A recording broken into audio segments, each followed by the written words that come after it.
I never thought much about Mrs. Collins, my elderly neighbor. She had lived in the house next door for as long as I could remember. She was sweet, though a little odd, always sitting in her rocking chair by the window, staring out at the street. I'd wave to her as I left for work, and she'd always wave back, smiling faintly. I figured she was just lonely, as her husband had passed away years ago, and she had no family that I knew of. But one morning, as I was leaving, I noticed something strange. The curtains in her window were drawn shut. Mrs. Collins never closed those curtains. She loved watching the world go by. I shrugged it off at first. Maybe she just had a late night or was feeling unwell. But over the next few days, I began to notice more oddities. I didn't see her sitting in the chair, and when I waved at her house, I got no response. Her porch light was always on at night, but in the mornings, it was off. Something she'd never forget to do. On the 5th day, something inside me told me to check on her. Something felt wrong. I knocked on her door, but there was no answer. The door was slightly ajar, just enough for me to hear the faint creak of wood from inside. My heart skipped a beat. "Mrs. Collins," I called out, stepping inside. I noticed immediately that the house was colder than usual, and the faint smell of dust and stale air filled my nose. I moved further in, calling for her again. The silence was oppressive, almost like the house itself was holding its breath. I slowly walked through the darkened living room, glancing at the old, tattered photos on the walls, photos of a life long past. There, near the back of the room, was the rocking chair. But it wasn't rocking. It sat still, empty, as if waiting for someone who would never come back. Suddenly, I heard a faint creaking noise from behind me. I spun around. The chair was moving, slowly rocking back and forth. I stepped closer, heart pounding, trying to rationalize it. "It's just the wind," I muttered to myself. But when I looked closer, the seat was indented as though someone had just been sitting there. Then I heard it. A soft, raspy voice, a whisper from behind me. "You shouldn't have come in." I turned around, expecting Mrs. Collins to be standing there, but there was no one, only the empty room. My pulse raced as I backed away toward the door, but then something caught my eye. The family portraits, the ones I'd passed earlier, they weren't of Mrs. Collins and her late husband. They were of me. My breath caught in my throat as I realized that the pictures had been taken from my own house, but there was more. In every picture, Mrs. Collins was standing at the window, staring out at me. Suddenly, the door slammed shut behind me.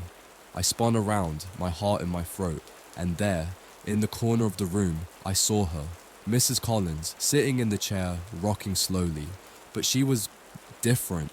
Her eyes were wide and vacant, her skin pale as paper, as if she had been dead for days. A voice, not hers but eerily familiar, whispered again from the shadows. "She's gone, but she's still watching." I ran out of the house, never looking back. I moved to this sleepy little town about 6 months ago, and the first person to welcome me was Mr. Halley, my neighbour. He was an old man, maybe in his 70s, with grey hair that seemed to flow in every direction, and a stooped back that made him appear fragile. At first, I found him charming, offering me his wisdom about the neighbourhood. He'd talk about the history of the houses around here, how they had all been built by the same family, how the land had once been farmland.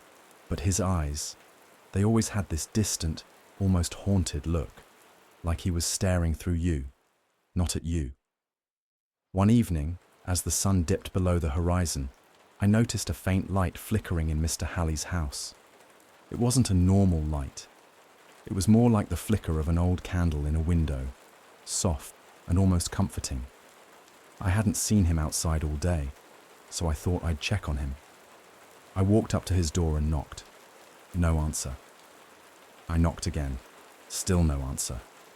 Curiosity gnawed at me, so I tried the door. It creaked open. Inside, the house was completely dark, save for the faint glow from the flickering candle I had seen earlier. I called his name softly. "Mr. Halley." I felt a cold chill run up my spine. Something about the house felt off. The air was thick, like it hadn't been disturbed in years.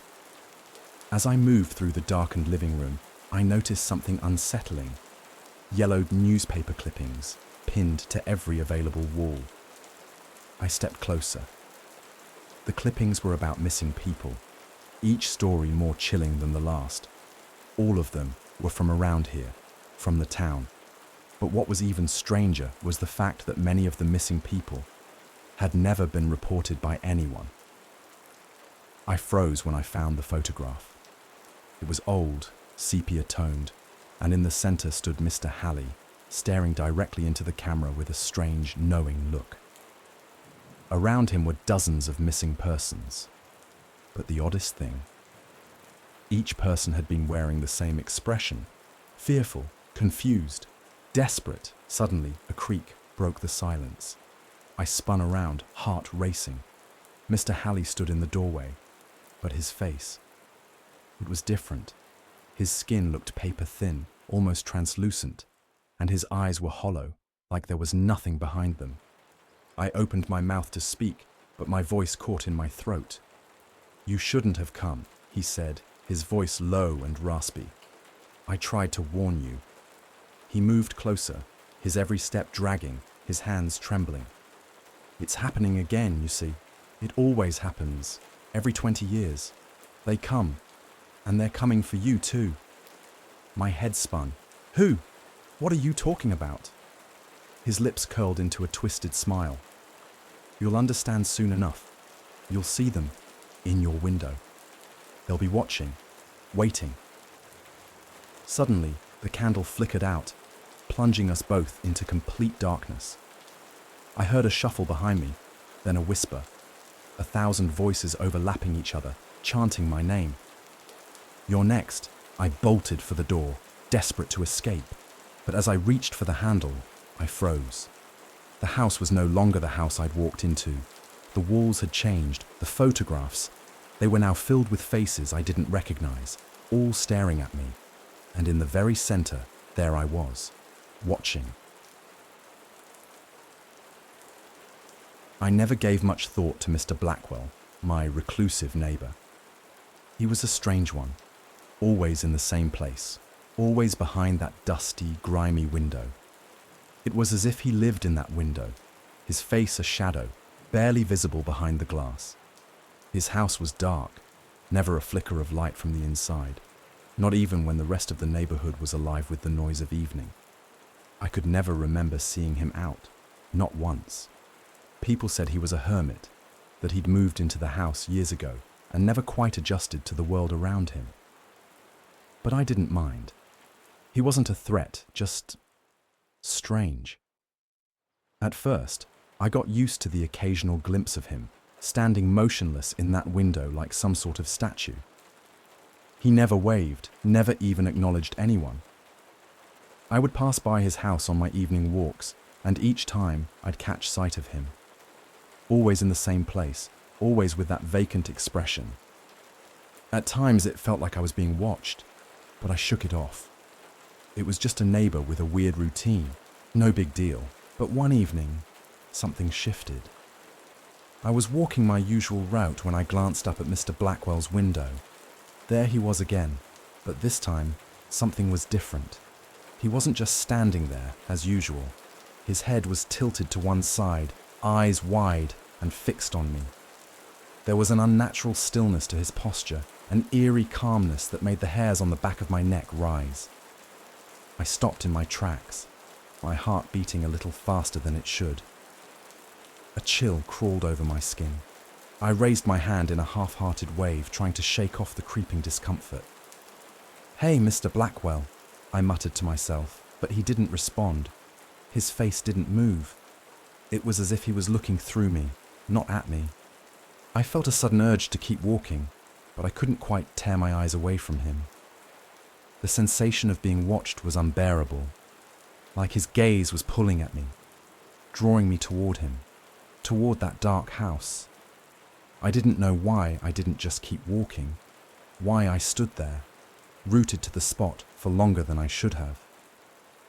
But eventually, I managed to force myself to turn away.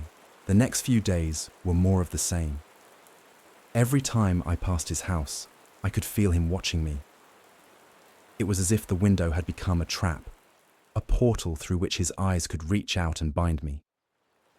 His gaze followed me down the street, lingering long after I had passed. And yet, I could never quite bring myself to knock on his door, to ask him what he wanted. Something about him felt off, too present, too aware of things he had no business knowing. I couldn't put it into words, but I could feel it in my bones.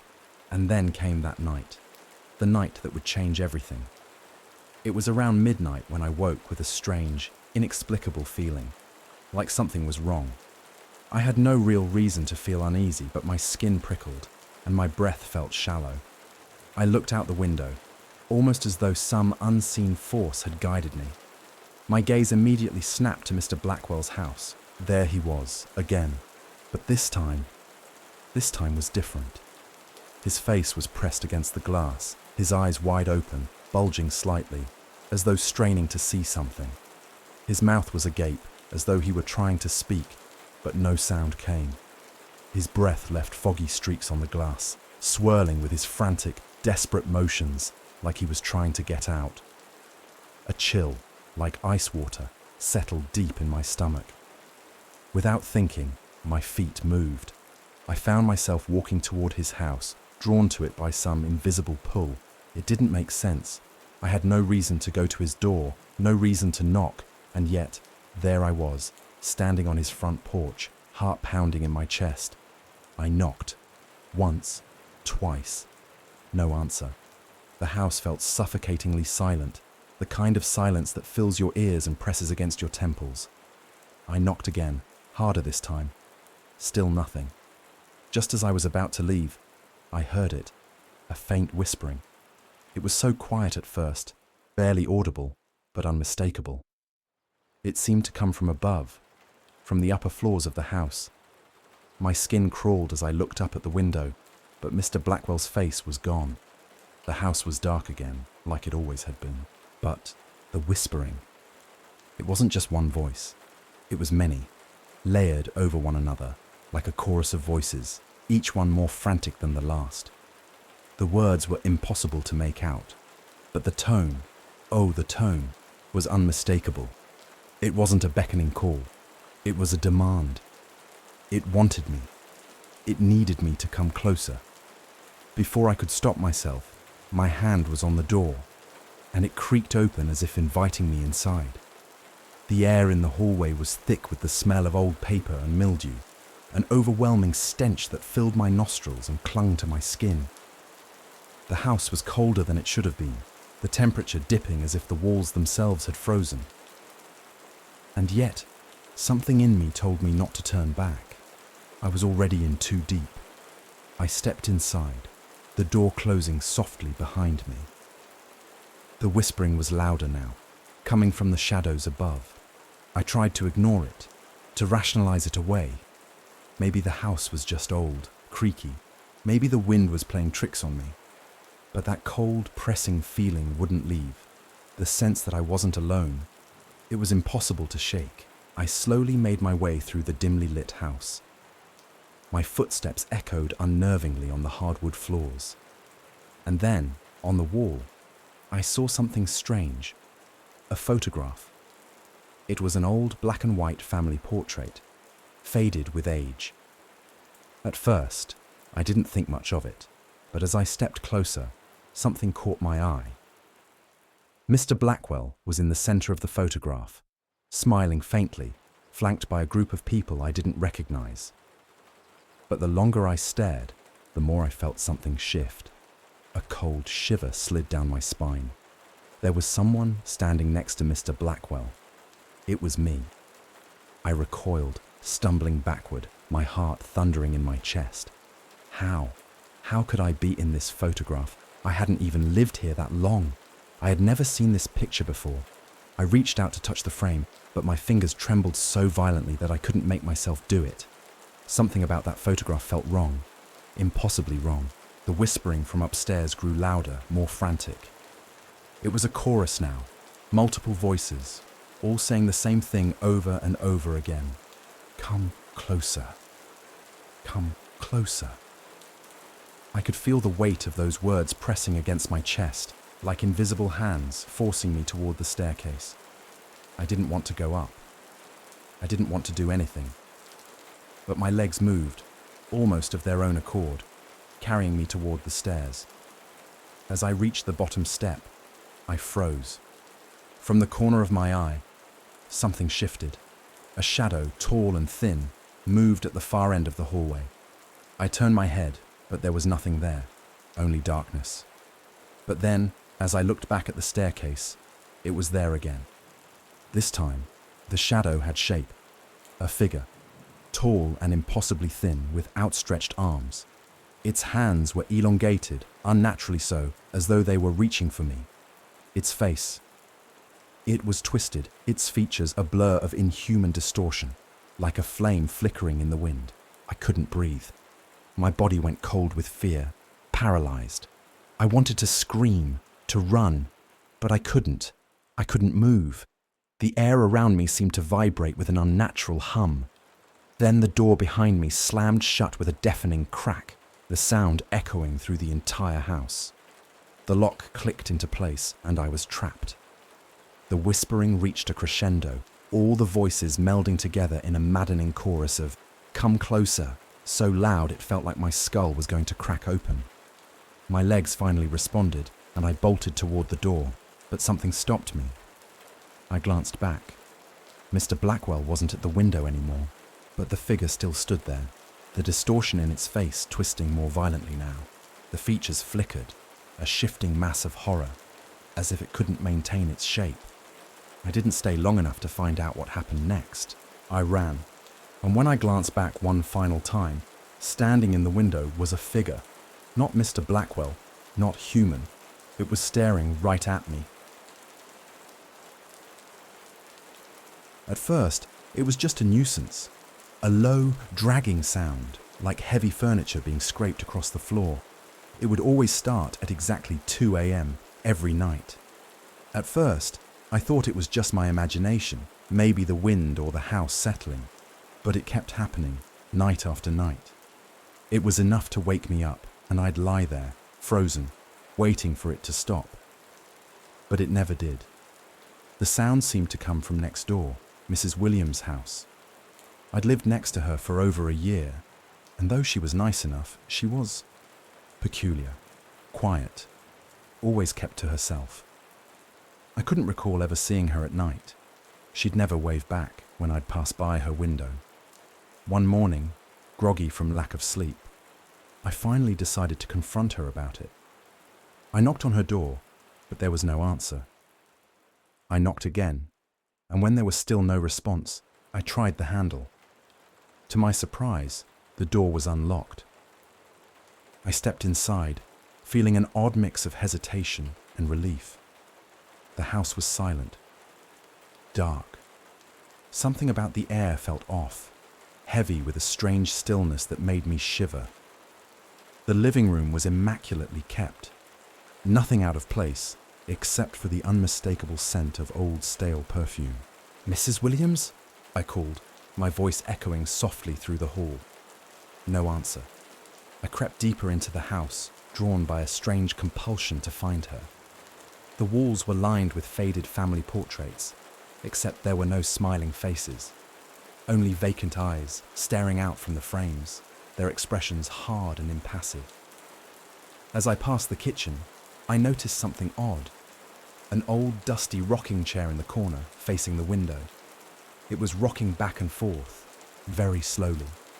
My heart skipped a beat. I hadn't noticed it before, but now, it felt like it had always been there, waiting for me. The noise started again, the scraping. It was faint at first, but soon it became louder, closer.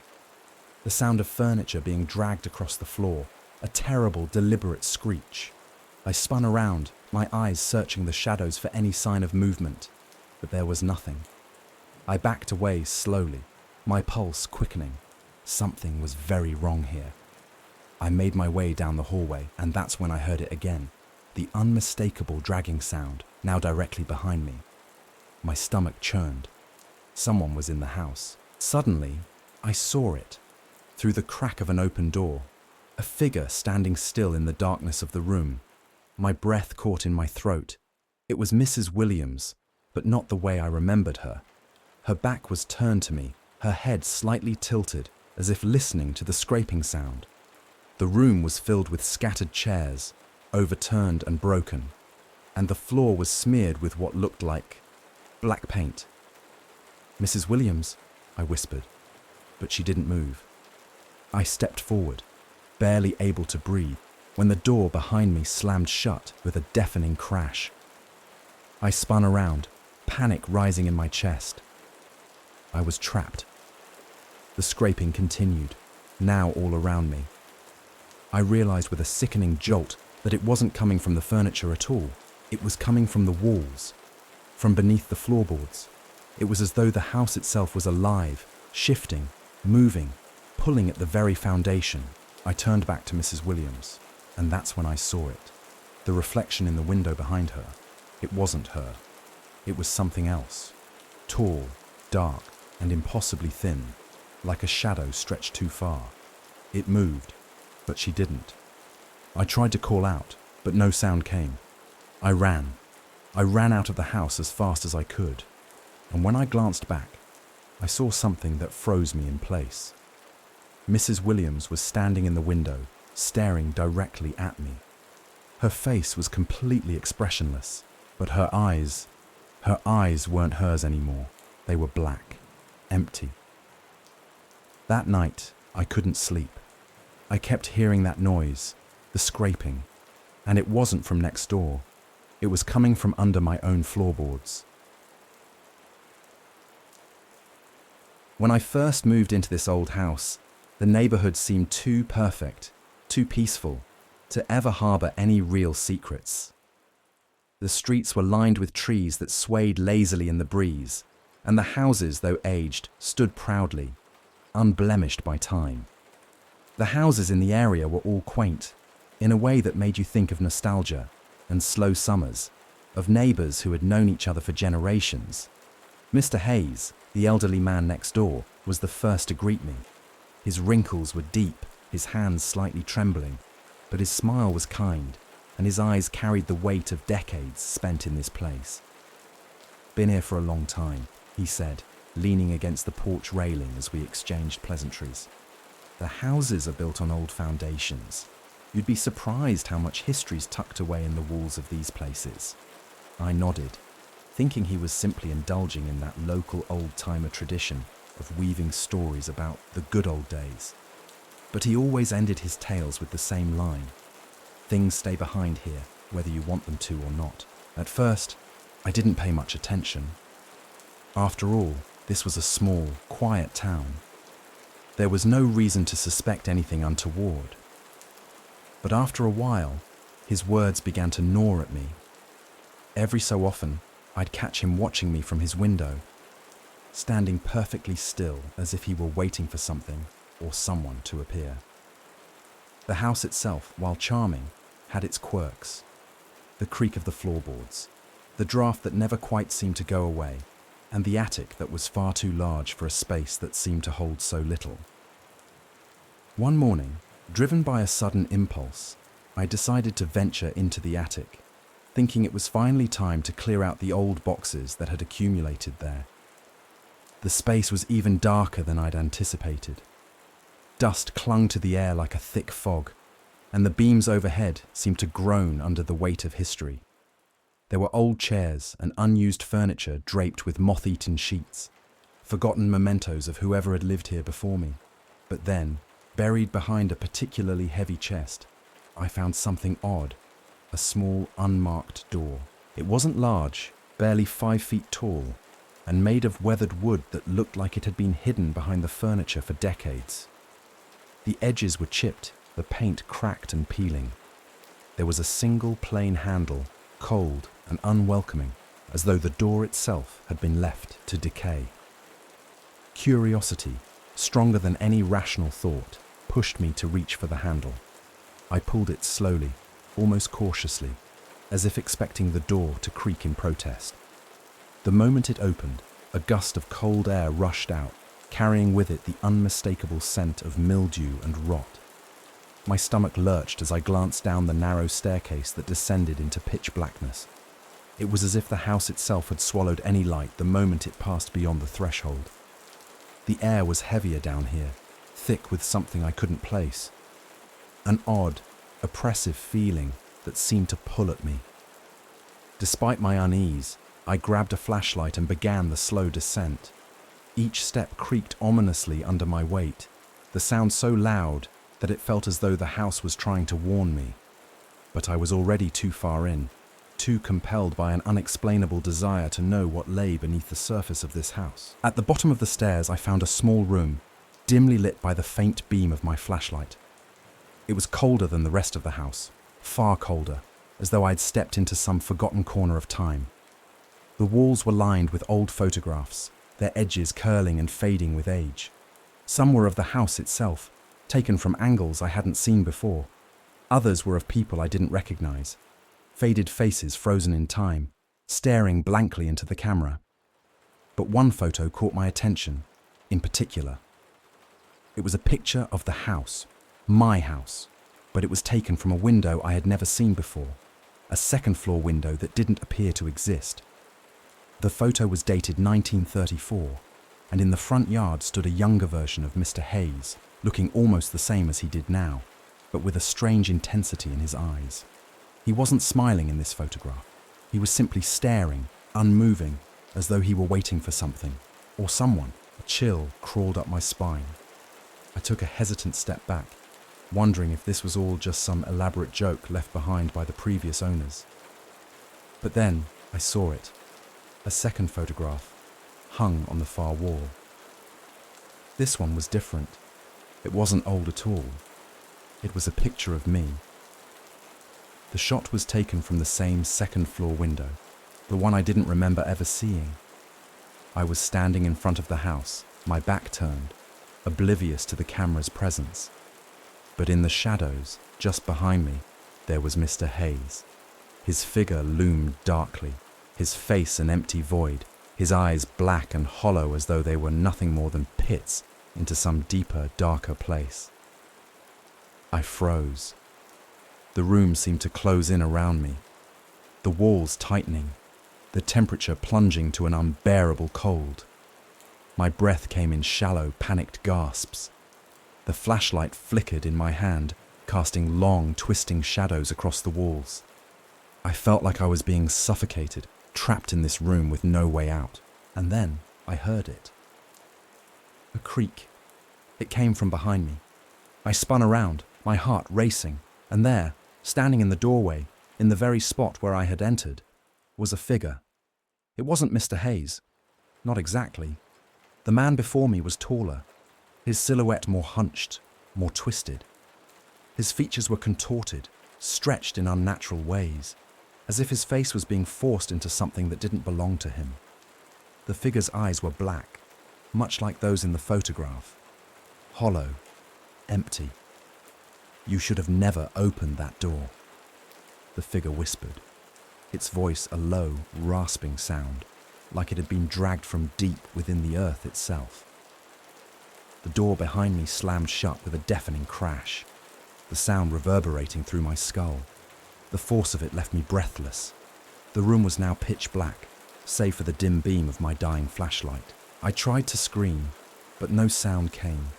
The air was so thick with fear, so suffocating, that my throat closed up. My legs turned to jelly, and I stumbled backward, unable to tear my eyes away from the figure. The walls of the room seemed to shift, pressing in on me from all sides, closing the space until I felt like I was trapped in a tiny box. My heart pounded in my chest, and for the first time since moving here, I felt an overwhelming certainty that something in this house, in this town, had always been waiting for me. The temperature dropped even further, the cold biting into my skin. I reached for the door, but it wouldn't budge. My hands trembled as I tried to push against it, but the wood was as solid as stone, unyielding. And then, as if in response to my panic, the room shifted again. The shadows seemed to grow longer, twisting and creeping toward me like they were alive. The air felt thick, as if it were alive too, choking me, pressing me down. The sound of my breath was deafening in the silence, but there was no escape. I turned to face the figure, but it was no longer standing in the doorway. It was closer. Its hollow eyes locked onto mine, the darkness swirling in them, and I could feel it, the presence, pushing against me. "You shouldn't have opened it," the figure hissed again, the words carrying a weight I couldn't escape. I was trapped. The walls were closing in. I had lived next to Mr. Graves for as long as I could remember. He was an elderly man, solitary and reserved, someone who rarely spoke to anyone, yet somehow always seemed to be there. His house stood at the edge of our quiet suburban street, a little darker, a little older than the others.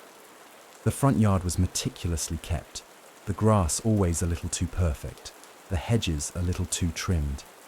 Every time I glanced over, there he was, standing in the same spot near the front fence, wearing that same black suit. No matter the time of day, no matter the weather, whether it was sunny, cloudy, or raining, he never moved from that place. At first, I thought it was just an odd habit. Maybe he was just set in his ways, or maybe he enjoyed the silence of his yard.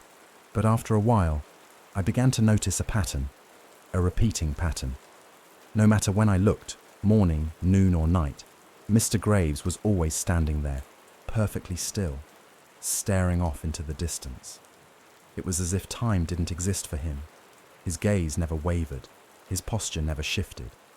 I'd stare for minutes at a time, sometimes longer, but he remained unmoving. No one else seemed to notice it, or at least no one spoke of it. I felt like I was the only one who saw it, who really saw him. I tried to engage with him once or twice, thinking maybe he was just a bit lonely. But every time I did, he would offer only a slow, distant smile, a vague nod, and then fall silent. There was something about his eyes, dark, hollow, that always unsettled me, as if they were looking through me rather than at me. But it wasn't just his gaze that made my skin crawl, it was the stillness. His body was frail, withered, like a skeleton wrapped in skin. He didn't seem to belong to the living world. It was as if he existed outside of time, a constant in a world that was always changing. It felt wrong, like something about his presence was out of place. One evening, the oddity of his routine took on a new form. I had stepped outside to get some fresh air, the night crisp and cool, the stars hidden behind a veil of clouds. As I made my way to the edge of my yard, I saw him standing there again, as usual, in the same spot. But this time, something felt off. The air had thickened, the breeze had stopped, the world had slowed down, like everything around me had taken a collective breath and paused. I waved to him, hoping to maybe get more than the usual nod, maybe even some semblance of conversation, but he didn't wave back. He didn't move at all. His eyes were fixed on something far away, his gaze distant and unblinking, like a statue. But as I turned to head back inside, I couldn't shake the feeling that something had changed. That's when I glanced back, just for a moment, and froze. His eyes were no longer looking into the distance. They were locked onto me. It wasn't a gentle gaze, no. His eyes were wide, unnaturally so, hollow and empty, like black holes, sucking in all the light around them. I couldn't move. My legs felt like lead, and my heart began to pound in my chest. The air felt thick, suffocating. Something was pulling me in, something I couldn't see but could feel. I wanted to look away, but I couldn't. His stare held me in place like an invisible chain, and then, without warning, he moved. It wasn't slow like you'd expect from someone so frail. It wasn't even a shuffle. It was sudden. One moment he was standing in the same spot, and the next, he was right there, a foot away from me, his presence looming, towering over me, as though he'd teleported. The space between us had closed in an instant, too fast for his age, too impossible for his withered body. I gasped, stumbling backward, trying to put distance between us, but he was already there. his cold, bony hand shooting out to grab my arm, pulling me in with a grip like iron. I couldn't even scream. His fingers were so cold, so unnaturally cold, they burned through the fabric of my clothes, sinking into my skin like ice. It felt like death itself was clutching at me, and that's when I saw it. His mouth. His jaw stretched open far wider than should have been possible. His teeth were jagged and sharp, glistening in the dim light, coated with something black and wet. His mouth opened farther still, impossibly wide, as though it could swallow the entire world in one gulp. "It's happening again," his voice rasped, low and hoarse, as if he had been speaking for hours, maybe years. The words echoed in my mind, repeating, echoing through my skull, reverberating into my bones. "You're part of it now." I could feel the ground beneath me tremble. The earth shook with a soft, rhythmic thud, like a heartbeat pulsing from deep below. The world felt like it was coming undone, like everything, the ground, the sky, even the very air, was unraveling. The whispers began then, soft at first, like the faintest rustle of wind, but quickly growing louder, more distinct. Hundreds of voices, thousands. They were chanting my name over and over again, growing more frantic with each repetition. My name, twisted into something unrecognizable. I couldn't escape it. The sound filled my ears, my mind, until it was all I could hear, all I could feel. It was suffocating. I couldn't breathe. And then, everything went dark. The next thing I knew, I was lying in the grass of my own yard, gasping for air, drenched in sweat, my heart hammering in my chest like it was trying to break free. The world felt wrong. The ground was solid beneath me, but I wasn't sure if I had just woken up from a nightmare, or if it had all been real.